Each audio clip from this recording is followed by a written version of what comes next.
All right, today we're diving into a topic that, let's be honest, affects every single one of us: inflation. We're going to break down the two major forces that are constantly at play, making everything from your coffee to your car just more expensive. So here's our game plan. First, we'll nail down what inflation actually is. Then, we'll get into the two big stories behind it: demand pull and cost push.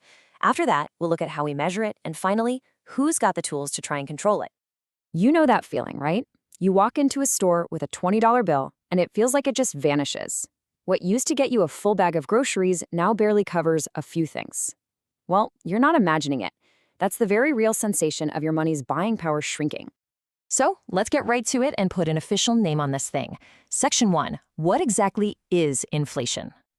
Okay, so here's the deal. At its heart, inflation isn't just one thing getting more expensive. If the price of avocados goes up because of a bad harvest, that's just supply and demand for avocados. But inflation, that's when prices are rising pretty much across the board. We're talking food, gas, housing, you name it. It means every single dollar you have buys a little bit less than it did before. And this whole thing doesn't happen by accident. It's not random. Think of it like a big economic tug of war. We're about to investigate the two main culprits here: one that's pulling prices up from the buyer side, and another that's pushing them up from the sellers.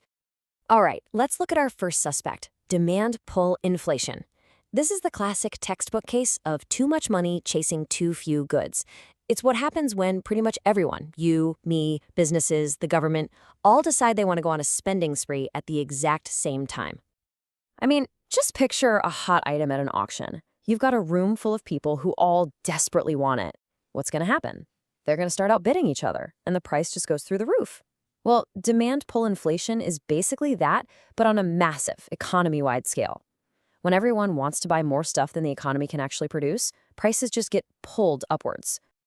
So what gets this fire going? Well, a few things. A big jump in government spending can pump a ton of cash into the system. Or maybe there are tax cuts, leaving us all with a little more disposable income in our pockets. It can even come from outside the country, like if other economies are booming and suddenly want to buy a lot more of our stuff. Okay, time to meet our second suspect: cost push inflation. This time, the problem doesn't start with us, the buyers. No, this story begins with the sellers and their rising expenses. Think about it this way. Imagine your favorite local coffee shop. If the price of coffee beans, milk, and electricity all shoot up at once, what can they do? They can't just eat those costs forever. So to stay in business, they have to push those higher costs onto you by raising the price of a latte. That, in a nutshell, is cost push inflation. And what kind of things push these costs up? Oh, it could be anything. A sudden shortage of key materials, maybe wages are going up, or businesses get hit with higher taxes. Even the stuff they import to make their products could get more expensive. In any of these cases, the company has a choice: either make less money or pass that cost along to us. And a fantastic real-world example of this is the oil crisis back in the 70s. OPEC jacked up the price of oil, and since oil is, well, it's an ingredient in almost everything, from plastic to transportation, it sent a shockwave through the system. Production costs for nearly every business went up, and that single event pushed prices higher all over the world. So let's put these side by side to make it super clear. Demand pull inflation is a demand story. Too many buyers are pulling prices up. Cost push inflation is a supply story.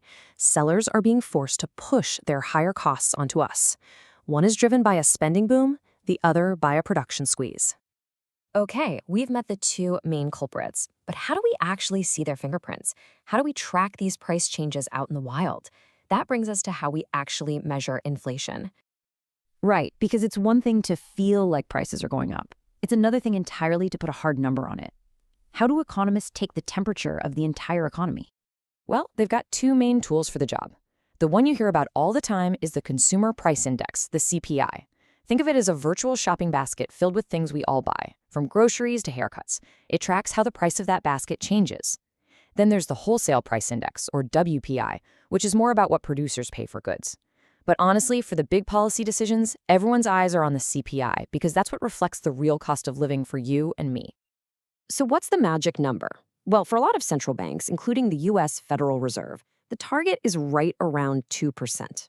It's kind of the Goldilocks number. Not too hot, not too cold. It's just enough inflation to keep the economy moving and encourage people to spend and invest, but not so high that it gets out of control. It's the sign of a healthy, stable economy. But what happens when inflation isn't at that sweet spot? What if it's way too high? Who's in charge of stepping in and fixing it? Let's open up the policy toolkit. Now, this is absolutely crucial. You cannot use the same strategy for every problem. The right tool depends entirely on what's causing the inflation in the first place. If you get the diagnosis wrong, you could end up using a policy that makes everything way, way worse. So there are two different playbooks. To fight demand pull, that's the too much spending problem, the goal is to cool things down. You hit the brakes. Central banks can raise interest rates to make it more expensive to borrow money. To fight cost push, the too expensive to produce problem, you do the opposite. You grease the wheels of production with things like business tax cuts to make it easier and cheaper for companies to make stuff. All right, so let's boil it all down real quick. 1, inflation is when prices rise across the board, making your money worth less. 2, it can be pulled up by too much demand. 3, it can be pushed up by high production costs. And 4, and this is the most important part, you have to know which one it is to have any chance of fixing it. And that leaves us with a final question for you to think about. As you go about your week and you see prices on the shelf, ask yourself, are these prices being pulled up because everyone wants to buy? Or are they being pushed up because it's getting more expensive to make things? The answer to that question tells you an incredible story about the economy we're all living in right now.